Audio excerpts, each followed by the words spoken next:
Hello students, in chemistry chapter number 5 the revision is going on acids, bases and salts. Now we learn about the acids and bases that sour in taste and whatever is that. Also we learn about some indicators which can give different colors with acid and base, so we can check, as we cannot touch or we cannot taste unknown substances. We learn about some natural indicators like litmus, obtained from the lichens, which is available in litmus solution, and blue and red litmus paper. Then the turmeric and the China rose petal solution are also the natural indicators. And there are some synthetic or the artificial indicators also there, phenolphthalein and methyl orange. Now we are going to learn about the neutralization process, but before that we have to talk about acid rain. What is acid rain? It's not like that it's raining acid and acid, but as we know that some gases like carbon dioxide, nitrogen dioxide and sulfur dioxide are present in the air. So these gases are getting dissolved in the raindrops when the rain is falling. In this time, what happens? The gases present in the air are getting dissolved in the rain water drops and they become acid. Because the oxides of the non-metals like sulfur, carbon, nitrogen, when they are dissolving in the water, they are becoming acids. When the carbon dioxide dissolves, it makes carbonic acid. Sulfur dioxide make sulfuric acid, and nitrogen dioxide when dissolved in water, it makes nitric acid. So while rain is falling, this gases makes these acids, and along with the rainwater, acid also falls, means it is known as acid rain. Now this acid rain is very harmful because it can damage plants, it can damage animals. For example, if acid rain is there, then the water in the sea or water in the some other aquatic places becomes acidic. But the aquatic animals which are staying in that water cannot tolerate that acid because their body is not sufficient for them, I mean for the acid, because they are getting used to with the normal water, and when the acid rain is there and they cannot survive with this acidic water, so they can die. Similarly, the plants also can have adverse effect. It can damage the old historical monuments also. So that acid rain is very dangerous. Now we will talk about the neutralization. Neutralization is a process between acid and base.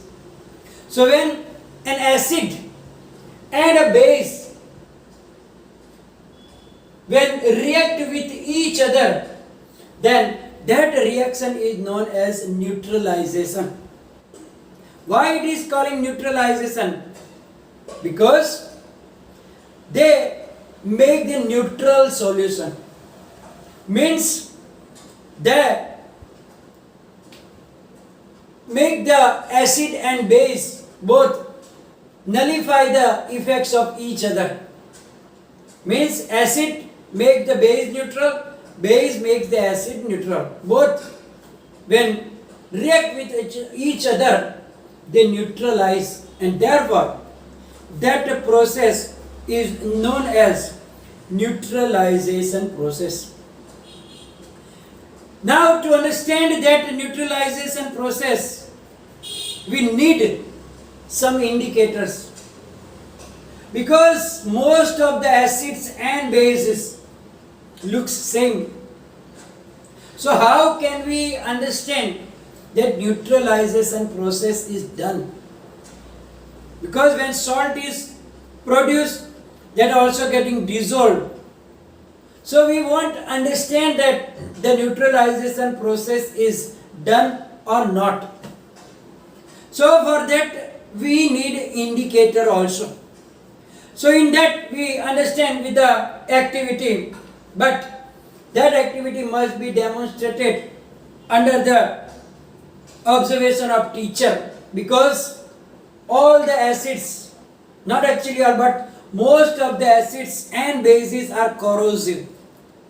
Corrosive means they can damage your skin, your clothes. It can irritate you, or it is harmful for our skin. So great care should be taken while working with acids and bases in laboratories. Now for the neutralization, understand we have to take some test tube. Take a test tube and fill 1/4 with the dilute hydrochloric acid. And note down the color. You will see that there is no color of that. Or maybe a slightly yellowish color, but most of the time it is like colorless. Then note down the color of a phenolphthalein also. Add 2 to 3 drops of the indicator to the acid. Means in acid, drop of indicator like phenolphthalein. Few drops of phenolphthalein should be added. Then check the color of the mixture. You will see that it will become a colorless mixture. There will be no color. So now what we have to do? We have to add base in that test tube. We have to add base drop by drop in the solution of the acid plus phenolphthalein. Then every time you have to shake it. Now when you will see that after adding few drops of base, the color of that mixture will become little pink. As soon as it becomes little pink, stop adding the base, because that phenolphthalein gives pink color with base. It means that here neutralization process is finished, and one more drop of base is there, and therefore it gives the pink color. Because if you don't add the phenolphthalein, we won't understand that neutralization process is finished. So here you can see that after adding few drops of base, the solution will become pink, and then we understand that the neutralization process is finished. If you add another 1 drop of acid now, then you will observe that that pink color will disappear. And again if you drop another drop of base, then again you will get the pink color. It means that here neutralization process can be detected with the help of this indicator. Now what is the production at the end of the neutralization process? So the reaction between acid and base is known as neutralization. In this process, salt, water and heat are evolved. It means that when you touch the test tube after the neutralization process is finished, you will feel it hotter, because heat is also evolved during this process. So it is written as acid plus base gives you salt plus water, and heat is also evolved. So acid and base, when react with each other, they make salt and water. For example, you can take HCl, that is a hydrochloric acid, plus NaOH, that is sodium hydroxide. So this is an acid, this is a base. So when hydrochloric acid reacts with sodium hydroxide, which is a base, then they make sodium chloride. Sodium chloride is the chemical name of the common salt that we use in our daily food items. Namak, B2. So that is sodium chloride, which is a salt, plus water, H2O. So that is the example of a neutralization process.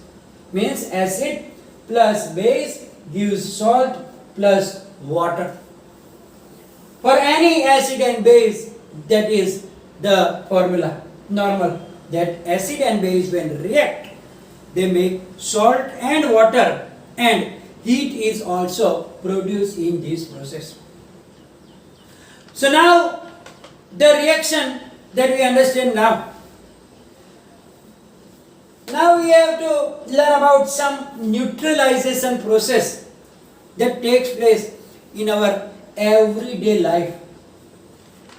First is like ant sting. You know that when sometime the ant bites us, then what happens? We get irritation and sometimes pain, swelling also. Why? Because when the ant bites us, it injects an acid named as formic acid. So it injecting formic acid along with the sting in our skin, which causes irritation and pain. So now that is acid. It means that to neutralize it, what should we use? According to the neutralization process, we must use base. And therefore, we take the baking soda, which is a base. We make a paste of baking soda and rub around that place where the ant bite you. So that base in the baking soda will neutralize the acid that is injected in the skin, and it can neutralize, and so we can get the relief from that bite, sting, and get relief from the pain and irritation. Other thing is antacid. Sometimes we complain about acidity, indigestion. Acidity is like we know that in our stomach some hydrochloric acid is produced because acidic medium is required for the digestion process, because some of the enzymes which is digesting our protein and something protein and other, then they required acidic medium, and therefore the hydrochloric acid is required. But sometimes that excess acid is produced, which cause the which you call it like heartburn, etc., which we call acidity. So it is also extra acid. So what should we use? We must use something which is a basic substance that can neutralize the excessive acid in our stomach. In this situation, we use ENO, or we use the baking soda also, or from the medical store we bring the medicine which is known as milk of magnesia. They are known as antacid because they are used to against the acid, and therefore they are known as antacid. So they neutralize the excessive acid that is produced in our stomach, so that we get relief from that acidity. Then another is soil treatment and factory waste. Soil treatment, we know that our soil is very, very important for growing our crops. Now the soil also should not be too much acidic or too much basic, because too much acidic or too much basic soil is not proper for the proper growth of our crops. And therefore, before we take the crop, we should check the soil properly. If it is too acidic, we have to add some basic substance so it can neutralize, or if it is too basic, we have to add some acidic substances in the soil so that it can be neutralized and we can take better crop. The last is factory waste. Some of the factories take out that waste products directly into the water bodies. It may contain acidic substances or basic substances also. Now if that acidic substances directly go into the water bodies, then that aquatic animals like fish and other, they cannot survive in that acidic medium. They can die. And therefore, the factory should add some substances in it before they throw it out in the water bodies. They must process with some basic substances in it, so that if there is acids in it, it can neutralize and it's not get harmful for the other animals or the plants, etc. So here, that are the main things that we have to remember in our life. So here we are going to finish the revision of this chapter, and today's session also will be followed by the PDF, and if any confusion, write down in the comment section. Thank you very much.